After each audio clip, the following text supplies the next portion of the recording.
কিন্তু একটা premium segment bike আপনি যে কোনো জায়গায় খুলতে পারবেন না, এবং এটা যেখানে খুলবেন বা সার্ভিস করাবেন সেখানে সার্ভিস চার্জটাও কিন্তু বেশি আসবে।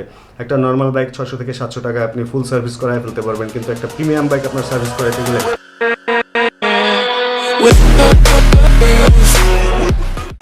আমরা যখন একটা বাইক কিনি তখন এই বাইক কেনার পরেও আরও কিছু ব্যাপার আমাদের মাথায় রাখতে হয়, আর সেই ব্যাপারগুলো হচ্ছে বাইকের মেনটেনেন্স। মানে আগামী 1 থেকে 2 বছরে বাইকের পিছনে আপনার কীরকম টাকা খরচ যাবে, বা 2 থেকে 5 বছরে আপনার বাইকের পিছনে কেমন টাকা খরচ যাবে। কারণ হচ্ছে একটা বাইক কিন্তু আমরা একদিনের জন্য কিনি না, আর বাইক এমন না যে একবার কিনবেন তারপরে চার্জ দেবেন আর চালাবেন, বা তেল ভরবেন আর চালাবেন। বাইকের পিছনে কিন্তু কিছু খরচ আছে, অ্যান্ড ওই জিনিসগুলোকেই আমরা বাইক মেনটেনেন্স বলি। অনেকে বাইক মেনটেনেন্স এরকম মনে করে যে হ্যাঁ, এটাকে পরিষ্কার পরিচ্ছন্ন রাখতে হবে, একটু ঠিকঠাক রাখতে হবে যাতে মরিচা না পড়ে যায়। ঠিক আছে, ধুয়ে মুছে তো রাখতেই হবে শখের জিনিস, কিন্তু এটার পেছনে কিছু খরচ আছে, আর যে জিনিসটা কেনার পরে আমাদেরকে একটু প্রেশার দেয়। অ্যান্ড বাইকটাকে যদি আমি 2 ভাগে ভাগ করি, কারণ 2 ভাগে ভাগ করার পিছনেও একটা কারণ আছে, যে নর্মাল যে বাইকগুলো আমরা কিনি একটু নর্মাল গ্রেডের বা একটু সেমি প্রিমিয়াম গ্রেডের যদি বলি, ওই বাইকের মেনটেনেন্স কীরকম, অ্যান্ড একটু প্রিমিয়াম সেগমেন্টের বাইকগুলো যেগুলো, ওগুলোর মেনটেনেন্স খরচ কীরকম। এখন প্রিমিয়াম সেগমেন্ট বলতে আমাদের দেশে প্রিমিয়াম সেগমেন্টের বাইক যদি আমরা ধরি, তাহলে ইয়ামাহার R15, হোন্ডার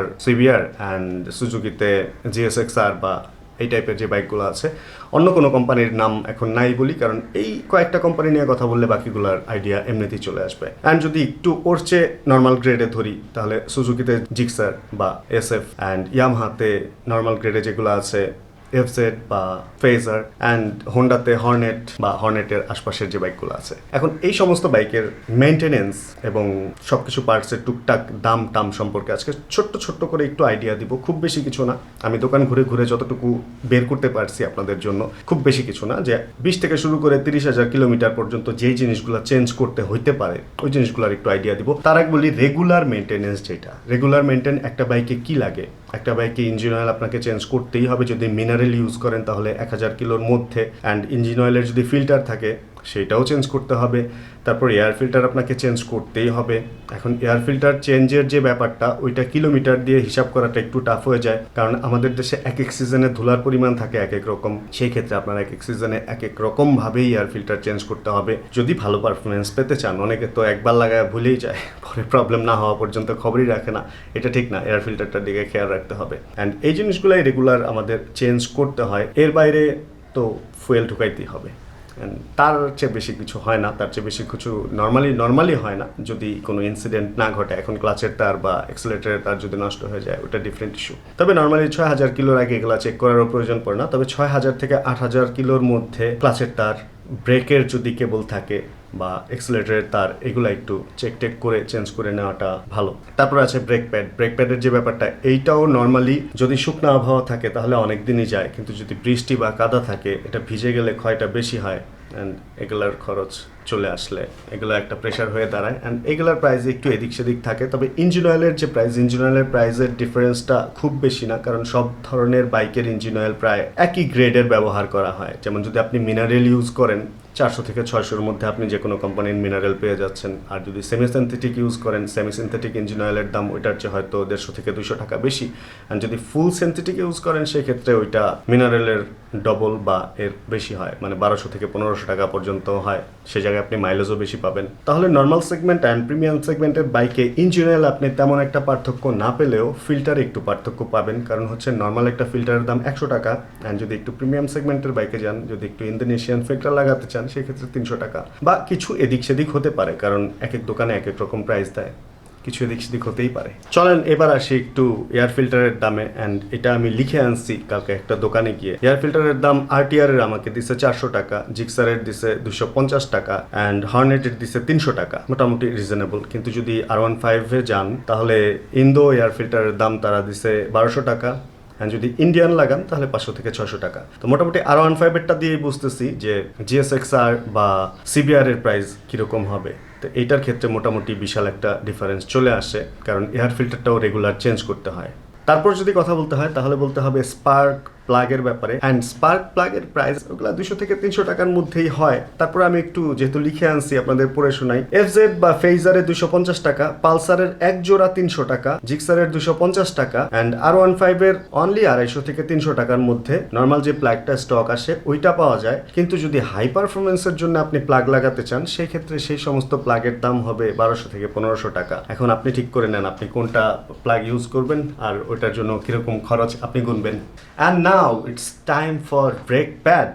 অ্যান্ড ব্রেক প্যাডের প্রাইসও আমি লিখে আনছি। আসলে সব না মাথায় থাকে না, আর ভিডিও ক্যামেরা অন করলে না আরও মাথা থেকে সব উড়ে যায়, এই জন্য পরে পরে বলতেছি। ফার্স্টে শুরু করি জিক্সার থেকে। জিক্সার হচ্ছে সামনের চাকার ব্রেক প্যাড এক জোড়া করে থাকে, এক জোড়ার দাম 550 টাকা আর পেছনেরটা হচ্ছে 1400 টাকা। অ্যান্ড যদি ইন্দোনেশিয়ান ইউজ করতে চান তাহলে সামনের চাকারটাই পড়বে 1050 টাকা, কিছু কম বেশি হতে পারে। অ্যান্ড পেছনের চাকারটা একই থাকে 1400 টাকা। ইন্ডিয়ান আর ইন্দোনেশিয়ানের মধ্যে বেশ কিছু পার্থক্য আছে। তবে আরেকটু মজার ব্যাপার শেয়ার করি, আমি আমার জিক্সারেরটা যখন চেঞ্জ করি আমার এক মামা ইন্ডিয়া থেকে আমাকে এনে দিচ্ছিল অ্যান্ড ওইটার দাম পড়ছিল 2 চাকার মিলিয়ে 600 টাকা। তাহলে এখানে কিছু ব্যাপার স্যাপার আছে, যারা ডিলার এবং যারা ট্যাক্স দিয়ে প্রোডাক্ট বাংলাদেশে ঢোকায় তাদের একটু প্রাইসটা বেশি পড়ে যায়, এটা দোষের কিছু না। কিন্তু ইলিগাল ভাবে কিছু বাংলাদেশে ঢুকতেছে অ্যান্ড তারা হয়তো আপনাকে অনেক কম প্রাইসে দিবে, প্লাস এখানে নকলের কিছু ব্যাপার থাকতে পারে। এই কারণে ব্রেক অনেক ইম্পর্টেন্ট একটা জিনিস। আমি বলবো অথরাইজ ডিলার যারা তাদের কাছ থেকে একটু দাম বেশি হলেও ভালো জিনিসটা কেনাই ভালো।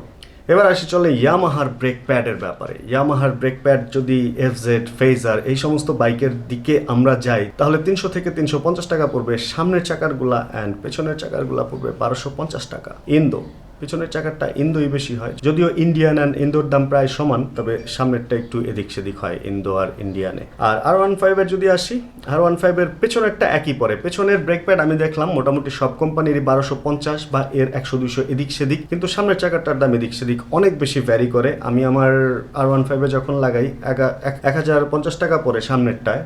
আর যদি নর্মাল লাগানো হয়, নর্মাল এটার পাওয়া যায় কিনা আমি জানি না, জিক্সার বা আদার্স এগুলোতে তো কম পড়ে 550, বা অনেক সময় হাঙ্কেটটা লাগায় অনেকে আরেকটু কম পড়ে তখন। এইদিকে ব্রেক প্যাডের ব্যাপারে আরেকটা মজার জিনিস আছে, সেটা হলো হোন্ডা দিছে খুব সুন্দর একটা ব্যাপার। হর্নেট অ্যান্ড সিবিআরে সেম ব্রেক প্যাড ইউজ হয়, তো সেখানে দাম খুব একটা এদিক সেদিক হচ্ছে না তাদের। সামনেরটা 550 টাকা অ্যান্ড পেছনেরটা 950 টাকা বা 1050 টাকা, এর মধ্যেই আপ ডাউন করে। কিছু এদিক সেদিক হতে পারে, তখন আমাকে আইসা গলা চাইপা ধরেন না, কারণ সব দোকানের প্রাইস এক না। আমি যাদের কাছ থেকে প্রাইস নিয়েছি তারা আমাকে এটা দিচ্ছে। তবে সার্বিক আলোচনা থেকে যেটা বুঝতে পারলাম যে ইন্ডিয়ান ব্রেক প্যাড সামনেরটা 550 টাকা অ্যান্ড ইন্দোনেশিয়ান 950 থেকে 1000 টাকা অ্যান্ড পেছনেরটা 900 থেকে 1200-র মধ্যে ইন্ডিয়ান অ্যান্ড ইন্দো পাওয়া যায়। এটাই আমি ফাইনাল বুঝতে পারছি সব ঘুরে যে কোনো ব্র্যান্ড। অ্যান্ড এরপরে আরেকটা জিনিস যেটা হলো ক্লাচ কেবল। এটা রেগুলার চেঞ্জ না করতে হলেও প্রতি 6 থেকে 8000 কিলো পর পর এটা চেঞ্জ করে ফেলা ভালো, কারণ তারের ভিতরে ঢুকে আমরা দেখতে পারবো না যে ওইটার টেম্পার কতটুকু আছে, আর রাস্তায় যদি ছিঁড়ে যায় তাহলে ওইটার প্রবলেম বিশাল। আমি এর আগে একটা ভিডিও করছিলাম রাস্তায় ছিঁড়ে গেলে কিভাবে বাসায় ফিরতে পারবেন, বাট এগুলা কোনো সলিউশন না। সলিউশন হচ্ছে ক্লাচ কেবল ঠিক রাখতে হবে, কারণ হাই স্পিডে ক্লাচ কেবল ছিঁড়ে গেলে অনেক সময় মাথা ঠিক মতো কাজ করবে না যে ব্রেক ধরবো না কি ধরবো, এই কারণে চেঞ্জ করে রাখা ভালো। আর ক্লাচ কেবলের প্রাইস নিয়ে একটু কনফিউশন আছে, যেমন R15 এর আমি ইন্ডিয়ান ক্লাচ কেবল পাইছি 300 টাকায় অ্যান্ড ইন্দোনেশিয়ান পাইছি 1700 টাকায়, কারণ রেগুলার ইম্পোর্ট হয় না ইন্দোটা, যে যেভাবে পারতেছে প্রাইস রাখতেছে। অ্যান্ড খুব কমাইতে কমাইতে এক জায়গায় মনে হয় 1200 বা এরকম শুনছিলাম, বাট তাদের কাছে স্টক ছিল না, তাহলে লাভ কি হইলো আমার। অ্যান্ড ইন্ডিয়ানটা সেই ক্ষেত্রে অনেক কম, 300 টাকা। অ্যান্ড জিক্সারেরটা যদি দেখেন তাহলে 450 টাকা। জিক্সারেরটা যে কোনো জায়গায় 450 টাকা অ্যান্ড খোলা মার্কেটে আর একটু কম পাওয়া যেতে পারে, তবে আমি বলবো এই জিনিসটা অরিজিনাল লাগানো ভালো। অন্যান্যগুলো এরকমই, এর মধ্যেই দাম আপ ডাউন করে। ক্লাচ কেবলের তার নর্মালি 300 থেকে 450-500-র মধ্যেই আপ ডাউন করে, আর যদি ইন্দোনেশিয়ান হয় তাহলে বিশাল বিশাল বিশাল অ্যামাউন্ট। আর তারপরে আরেকটা জিনিস এক্সেলেটর কেবল। এক্সেলারেশনের যে কেবলটা, এইটাও মোটামুটি 6 থেকে 8000 কিলোর মধ্যে চেঞ্জ করে নেওয়াই ভালো, কারণ রাস্তায় ছিঁড়ে গেলে, এটা ছিঁড়ে গেলে কিন্তু ধাক্কাই বাসায় আনতে হবে, এছাড়া কোনো ওয়ে নাই। ইয়ামাহার যে সমস্ত বাইকগুলোতে সিঙ্গেল কেবল, মানে এফজেড বা ফেজারে সিঙ্গেল একটা কেবল যেগুলো, ওইগুলোর প্রাইস 350 থেকে 400 টাকার মধ্যে। যেগুলো ডাবল, দুইটা তার, একটা যায় এবং একটা আসে, ডিটেল না গেলাম, ওই তারগুলো 600 থেকে 700 টাকা। আর জিক্সারের হচ্ছে 400 টাকা, R15 এর 700 টাকা। ইন্দোনেশিয়ান যদি কিনতে যান সেক্ষেত্রে 1700 থেকে 1800 টাকা, সব জায়গায় ধরা ইন্দোনেশিয়ান কিনতে গেলে। অ্যান্ড লাস্টের দিকে কি বলতে হয়, লাস্টের দিকে টায়ারটা যদিও খুব তাড়াতাড়ি চেঞ্জ করতে হয় না, নর্মালি 25 থেকে 30,000 কিলোর আগে কোনো টায়ারই নষ্ট হয় না যদি সেটা IRC না হয়। And IRC tyre, racing tyre, এটা খুব বেশি কিলোমিটার চালানো যায় না, এটা দেখা যায় 15,000 থেকে 18,000 বা 20,000 হাইয়েস্ট। এরপরে যদি আপনি চেঞ্জ না করেন রাস্তায় রাস্তায় পাঞ্চার হয়ে যেতে পারে, এই প্রবলেমটা হয় IRC তে। বাট MRF বা আদার্স যে টায়ারগুলো আমাদের দেশে আসে ওগুলো মোটামুটি 25 থেকে 30,000 নিশ্চিন্তে চালানো যায়, বাট তারপরে চেঞ্জ করে নেওয়াটা ভালো। সুজুকি ইয়ামাহা এগুলার সামনের চাকার দাম পড়ে 3200 টাকার মতো, অ্যান্ড পেছনের চাকায় যদি যান তাহলে 4800 থেকে 5000 এর মধ্যেই আপ ডাউন করে। এটা আপনি সুজুকির জিক্সার বলেন, এফজেড বলেন, অ্যান্ড ফেজার বলেন, বা R15 বলেন, বা আর একটু এই টাইপের যে দামি বাইকগুলা এই ধরনেরই 4800 থেকে 5200 টাকার মধ্যে পেছনেরটা পাবেন, আর সামনেরটা পাবেন 3200 বা কিছু এদিক সেদিক হতে পারে। আমি তো বললামই, কারণ দাম এদিক সেদিক হয়। নর্মালি যে টায়ারগুলোর সাথে স্টক আসে ওইগুলো চেঞ্জ করে যদি আপনি আবার ওইটাই লাগান তাহলে এই খরচগুলো আপনার সামনে আসবে। কিন্তু যদি আপনি একটু শৌখিন হন, আপনি যদি চিন্তা করেন যে আর একটু ভালো গ্রেডের বা রেসিং গ্রেডের বা যে গ্রেডেরই হোক আপনি একটু অন্য টাইপের টায়ার লাগাবেন, তাহলে আপনি যত টাকা খুশি তত টাকা খরচ করতে পারেন। কারণ আমি আমার R15 এর পিছনের যে টায়ারটা ইউজ করতেছি এটার দাম 10,000 টাকার, হয়তো 100-200 এদিক সেদিক, অ্যান্ড এর চেয়ে দামি টায়ারও আছে। আর বাই দ্য ওয়ে আমি আমার এই টায়ারটা নিজে লাগাই নাই, কেনার সময় পিছনে পাইছি, কারণ আমি স্টকে বিশ্বাসী এবং আমি চিন্তা করি যে স্টক যে টায়ারটা আসে বা স্টক যে জিনিসগুলো বাইকের সাথে আসে ওগুলাই বেস্ট, ওইগুলার চেয়ে ভালো আর কিছু হইতে পারে না। তাহলে অল ওভার সার্বিক দিক বিবেচনা করে আমরা যেটা বুঝলাম যে প্রথম 5 থেকে 10,000 বা 20,000 কিলো পর্যন্ত খুব যে বেশি খরচ হয় তা না, শুধু এয়ার ফিল্টারের খরচটা বাড়বে, অ্যান্ড যেটা ইঞ্জিন অয়েলের ফিল্টার ওটা 100 জায়গায় 300, এইগুলা মেনে নেওয়া যায়। প্রিমিয়াম সেগমেন্টের বাইক যে এত টাকা দিয়ে কিনবে তার জন্য এটা মেনে নেওয়াটা easy.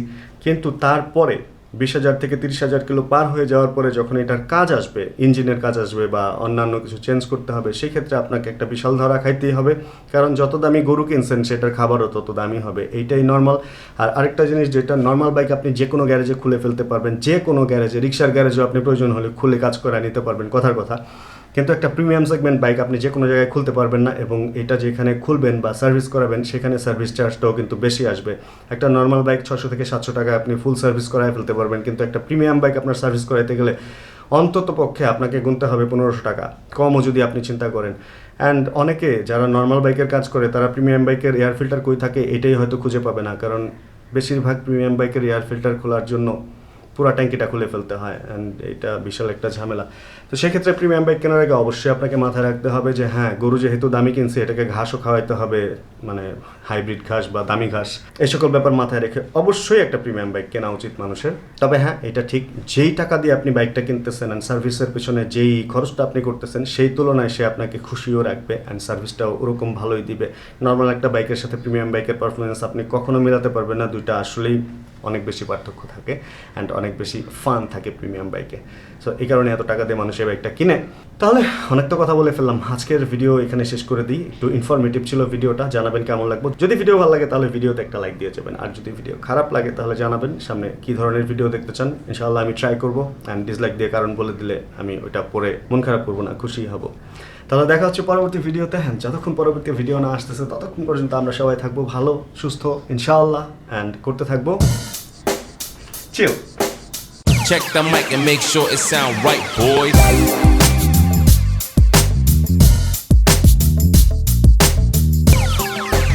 It sound right, boys.